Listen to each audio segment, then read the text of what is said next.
በቤተ ክርስቲያን ወይንም ደግሞ በዚህ ዘመን ባለን በክርስትና ላይ ይዘነው ይሄድነው ያለ ነገር ያሰጠመን ያለ ነገር አለ። መልቀቅ ያለብን ነገር ካልለቀቅነው ይዞን ወደ ታች እየወረደ ሊያጠፋን ያለ ነገር ስላለ ለማስጠንቀቅ ነው። እግዚአብሔር ስም ብሩክ ይሁን። እና አንድ ነገር ልነግራችሁ ፈልጋለሁ። ዛሬ ምን እንነጋገረው እውነት ማን ይሞት የሚል አይደለም። እና መሞት ያለበት ነገር አለ። እሱን ይዘን ከሄድን ልንሰምጥ ነው። ብዙ ሰዎች በዚህ ዘመን የሚፈልጉት አቦ አታካብድ የሚባል አማርኛ በደንብ ሁላችንም ለምደነዋል። አልለመዳችሁትም? አታካብዱ የምን ማካበድ ነው? የዘመኑ አዲስ ቋንቋ ነው እና ለምደነዋል።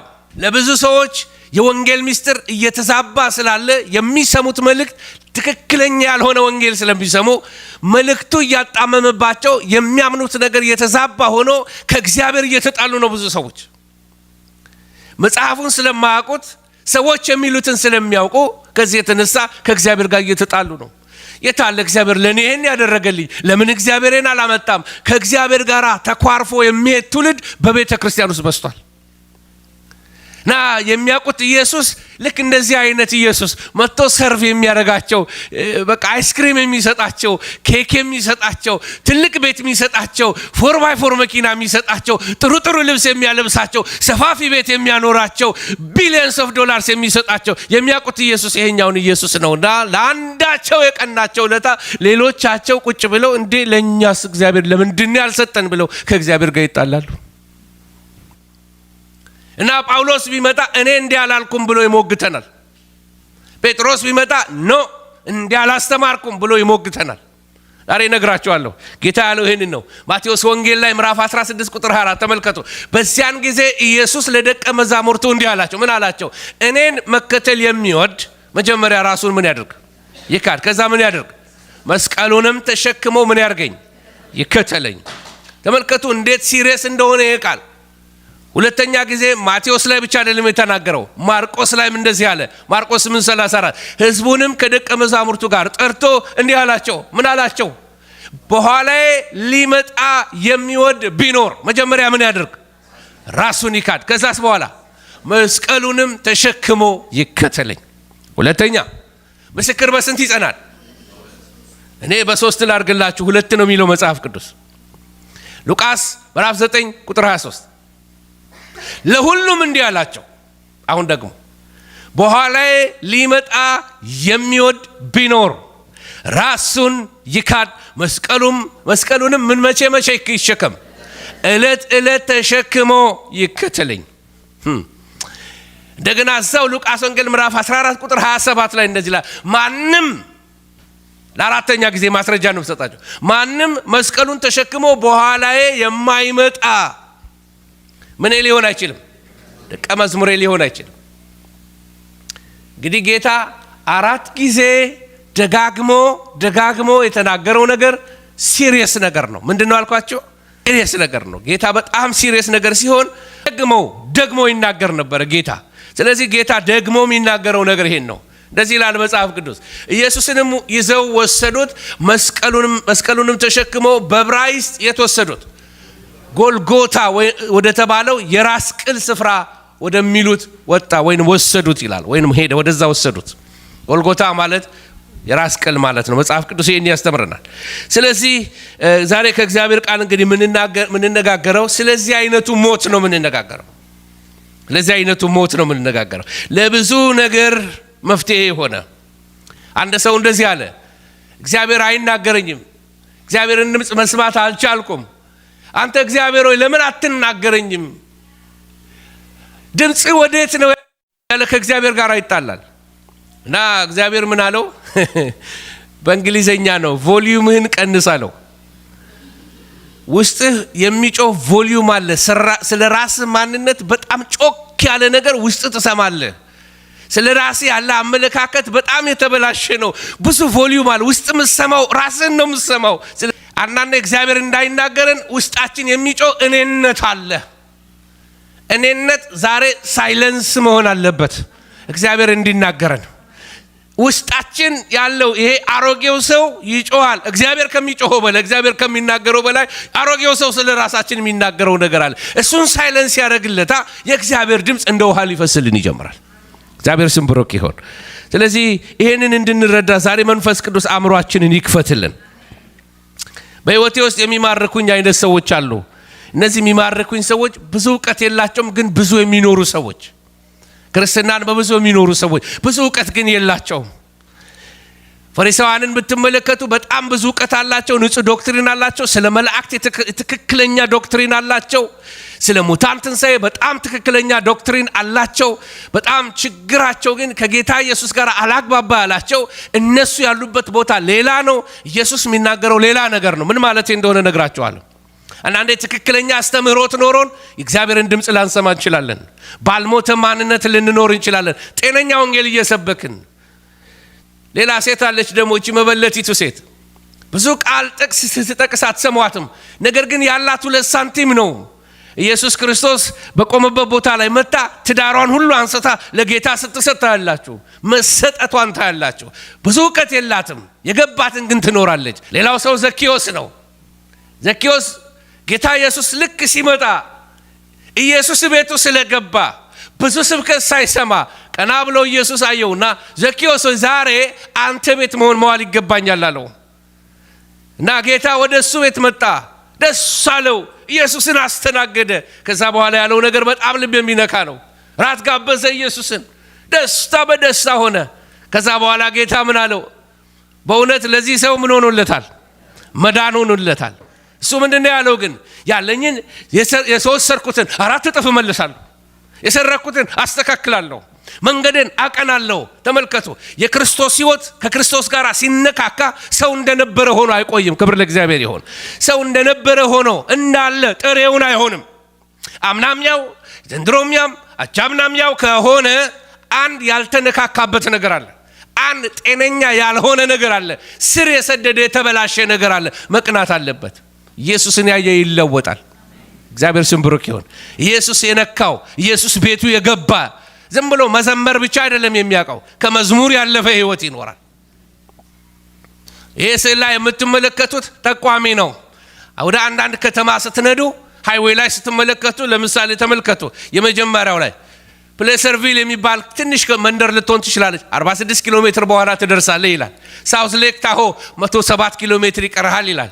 ኦሽን ሲቲ ሜሪላንድ 3073 ኪሎ ሜትር ይቀርሃል ይላል። ኦኬ፣ ምን ማለት ነው ይሄ? ሃይዌይ ላይ የሄዳችሁ ነው፣ ፖስተር አሳይቷችኋል። ፖስተሩ ጋር ቆማችሁ ደረስን፣ እሰይ ደረስን በቃ ትላላችሁ ወይ? ወደ ቃሉ ስንመጣ መልእክት አገኘን፣ ስንት ኪሎ ሜትር እንደሚቀረን።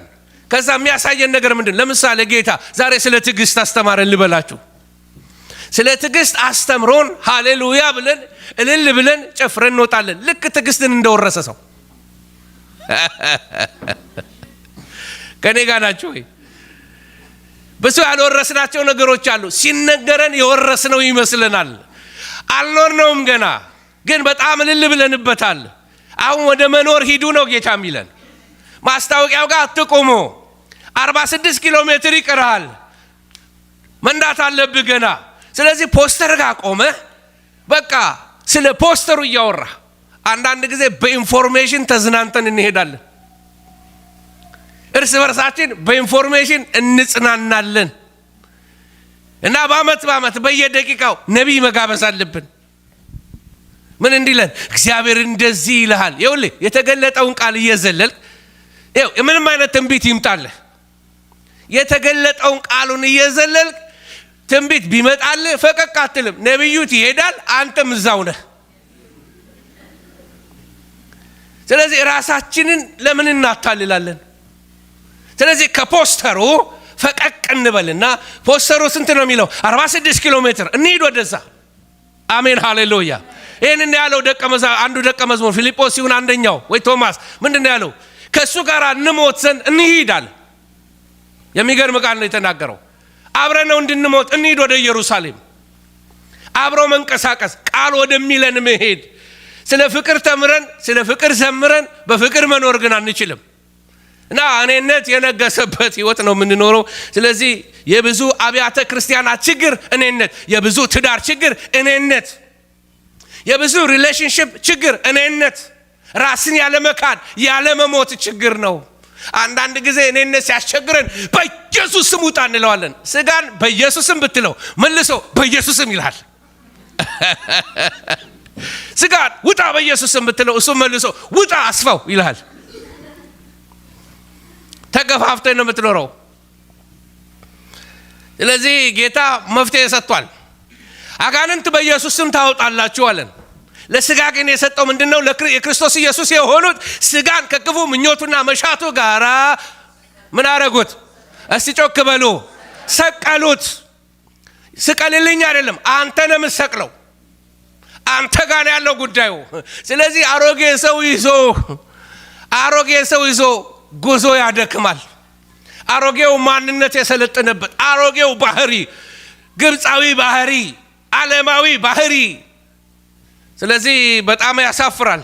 ሊያሰጥመን ነው። እንደ ትሬዠር ቦክሱ በጣም በስቷል። የዘረፋ ብር ነው፣ የተሰረቀ ብር ነው፣ የብዙ ሰዎችን ቤት ባዶ ያደረገ ነው፣ ክፉ ባህሪ ነው፣ ዓለማዊነት ነው። እሱን ተሸክሞ እየሄደ ነው። ማዕበል መጥቶበታል። ትሬዠር ቦክሱ አብሮ ገብቷል። ሊያሰጥም ነው። ምርጫ አድርግ። ሊያጠፋ ነው። ምረጥ። እኔነትን ተው ወይ አንተ ተንሳፈፍ። ከሁለቱ አንዱ። የብዙዎቻችን ህይወት ይሄን ይመስላል።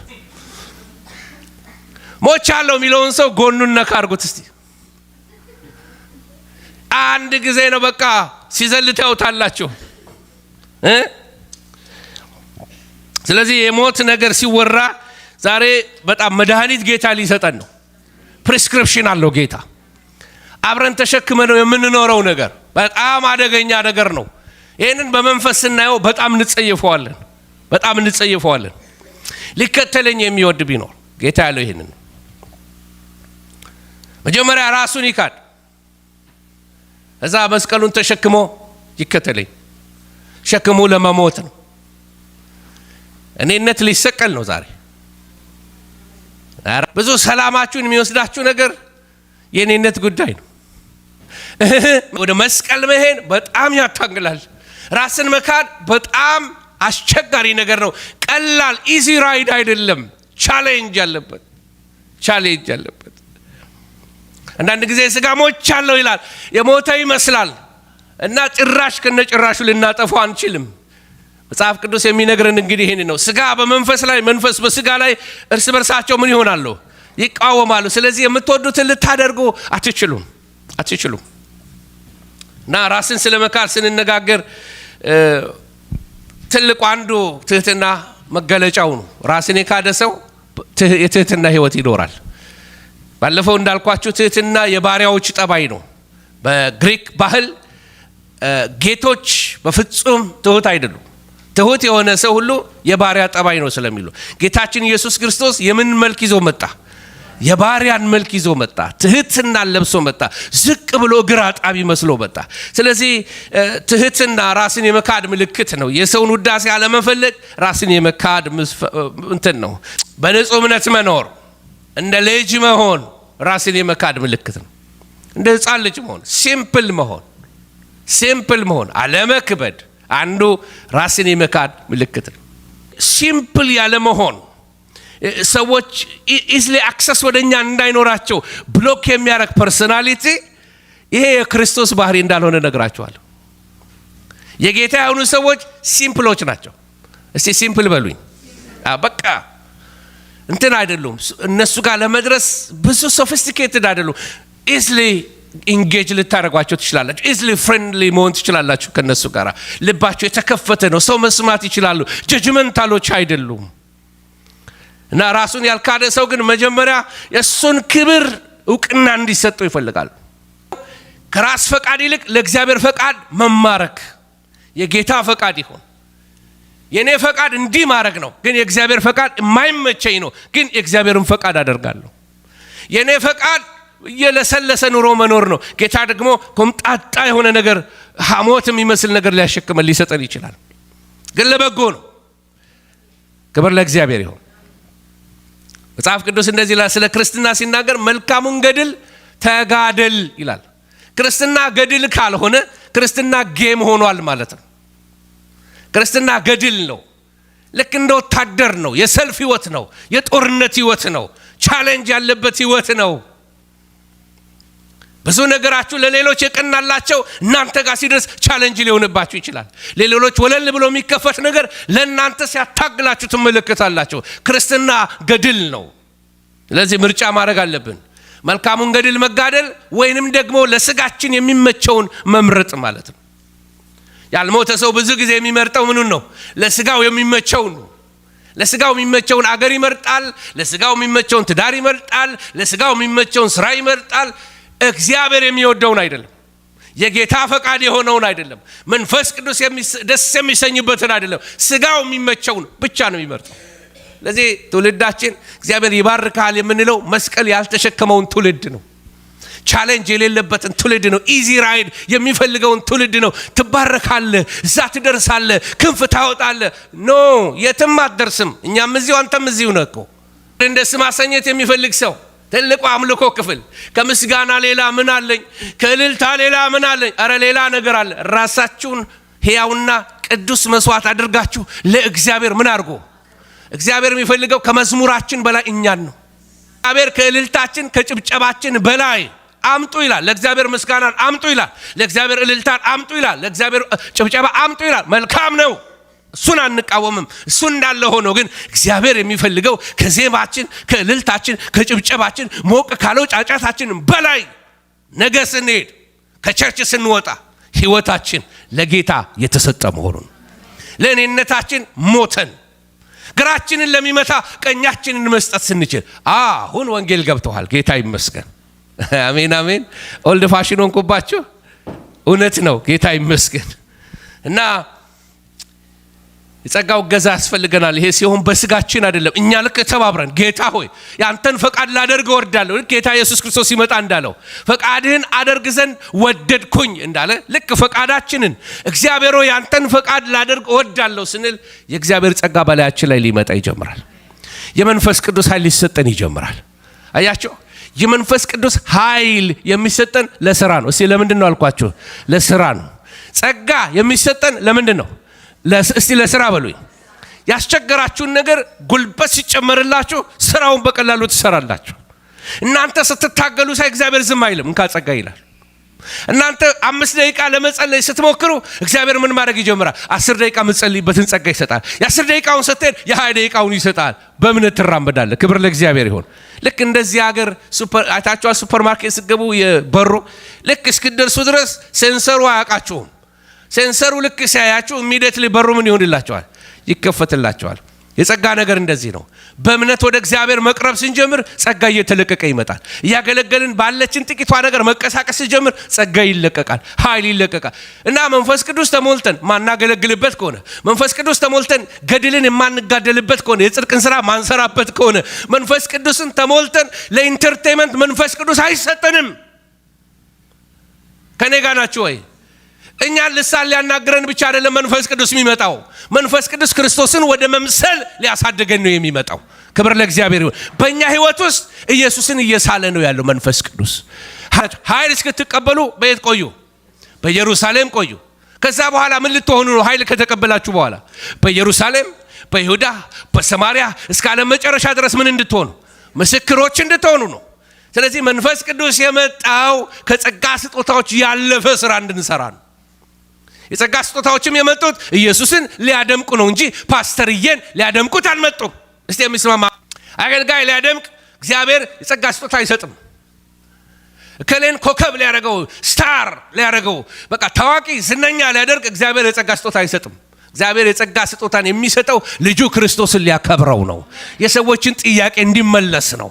እግዚአብሔር ደካሞችን ያስነሳል። እግዚአብሔር ወንዶችን ያስነሳል። እግዚአብሔር ሴቶችን ያስነሳል። አረ በኢየሱስም አሜን በሉ። ይችላል እግዚአብሔር። እንደ ሌላ ሰው ሳውልን ቀየረና ገበሬውን ሰው ጀነራል አደረገው። እግዚአብሔር መንፈስ መጣበት። እንደውም አንድ ጊዜ ትንቢት ተናገረ እና ወዲያውኑ ነብይ ነኝ ብሎ ቁጭ አላለም። በላዩ ላይ ትንቢት መጣበት። ቆራረጠና በሬዎችን ዝመቱ አለ። በቃ ለምን? እግዚአብሔር ኃይል መጣ፣ ስራ መጣ ማለት ነው።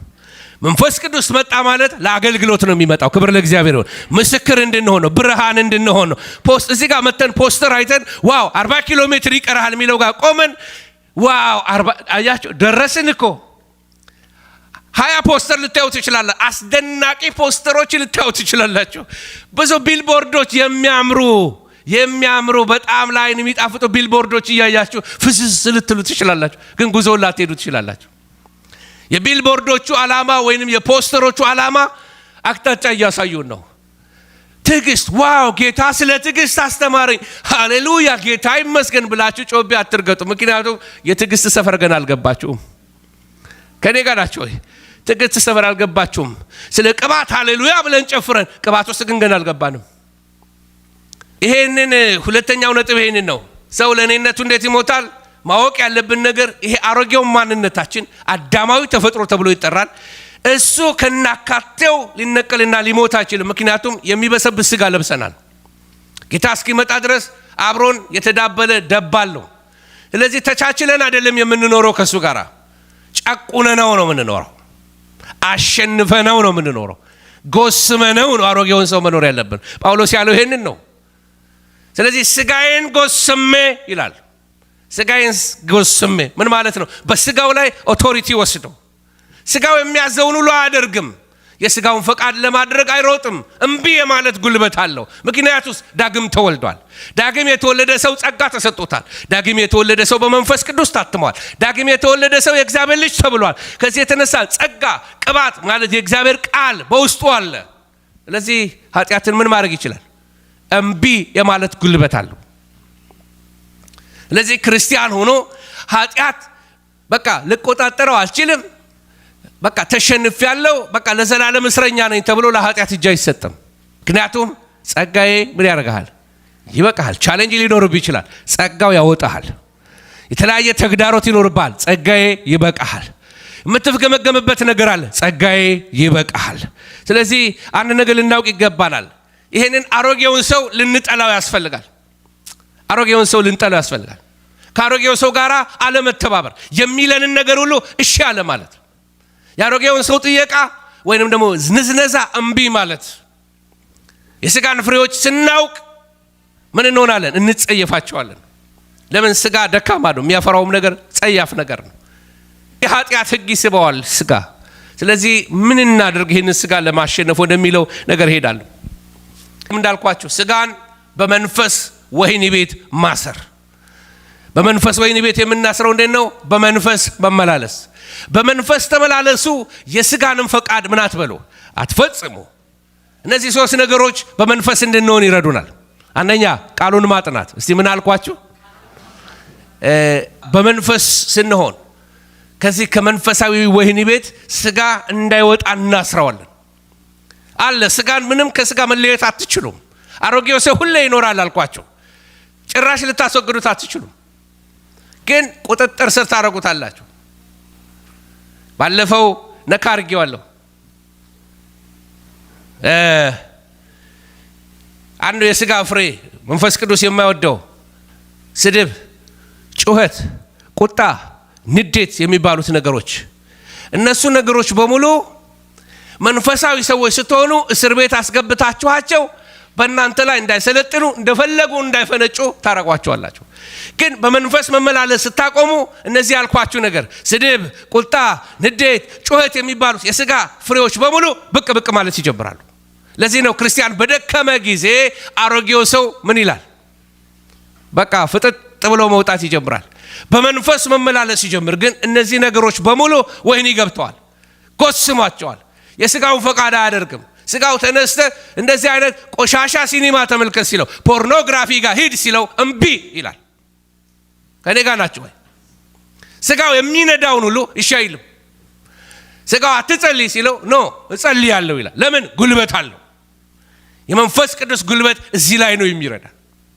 የሚፈትነንን ነገር ሁሉ ማሸነፍ የምንችለው በመንፈስ ቅዱስ ላይ ኃይል ነው። ክብር ለእግዚአብሔር ይሁን። በመንፈሴ ነው አለ ጌታ። በመንፈሴ ነው እንጂ በኃይልና በብርታት አይደለም። ጌታ መንፈሱን ይስጣችሁ ዛሬ። ስጋን ጎስሞ ማስተዳደር የሚቻለው በመንፈስ ሙላቱ ስትገቡ ነው።